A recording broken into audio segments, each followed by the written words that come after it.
Today is Monday, July 6th, and you're watching an SCW News Digest.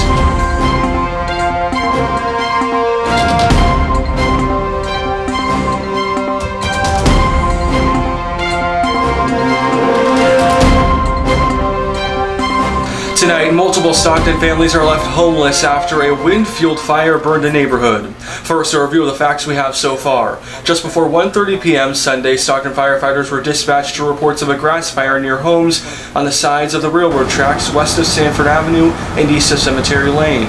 The fire quickly spread, and by the time crews were able to arrive, it was already reaching the homes.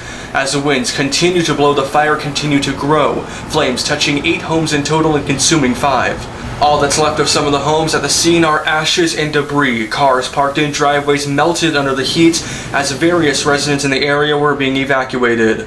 From the sky today, we are getting a better vantage point of that destruction, a large brown spot of charred debris. At the scene today, fire crews mopping up and watching for hotspots aren't the only people present. Investigators have now moved into the area as well, determined to find a cause and also find out how the fire was able to spread so quickly. And we have also seen people come by to assess the damage to their properties and pick up what they can. Many residents who were evacuated just 24 hours ago were scared. Today, some of them still trying to figure out the roadmap to recovery. My husband was in the backyard trying to do it with the water hose. All the trees caught on fire. My brother lives next door. His house is destroyed. There's about 7 houses on this block that got on fire. It's quite scary, and I feel for my neighbors who lost their home. The damage that I had to my yard is nothing compared to my neighbors who have a total loss. And to just be mindful of just the fire, that anything can happen at any time. And that recovery is being aided today by some local organizations and individuals, with some volunteering at the impromptu evacuation center yesterday and others financially supporting the victims through crowd fundraising. And of course, as we get developments on this story, we'll be sure to pass those along to you here.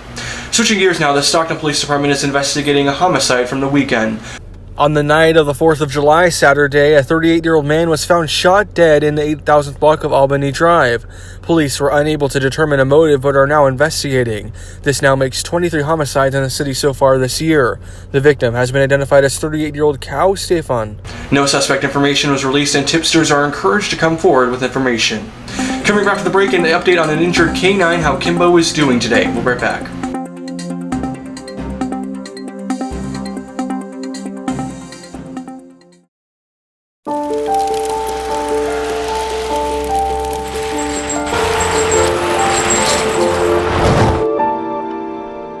Did you know dragging chains can spark a wildfire? Only you can prevent wildfires. Welcome back. It was just over 2 weeks ago that Sheriff K-9 KIMBO was stabbed while aiding his handler in taking down an armed suspect. Today we have a happy update on the K-9. These photos of KIMBO were taken yesterday. As you can see, he appears happy with his tongue sticking out. Just last week, his staples and stitches were removed, and he is on track for recovery. He will begin training soon, according to the Sheriff's Office, and will eventually go back on the streets to work full duty. As you can see, though, quite a few people have sent him cards and toys, which I'm sure he appreciates. A donor also took care of KIMBO's vet bills. That's all for this SCW News Digest. Thank you for watching. I'll see you back here tomorrow with more news from Stockton.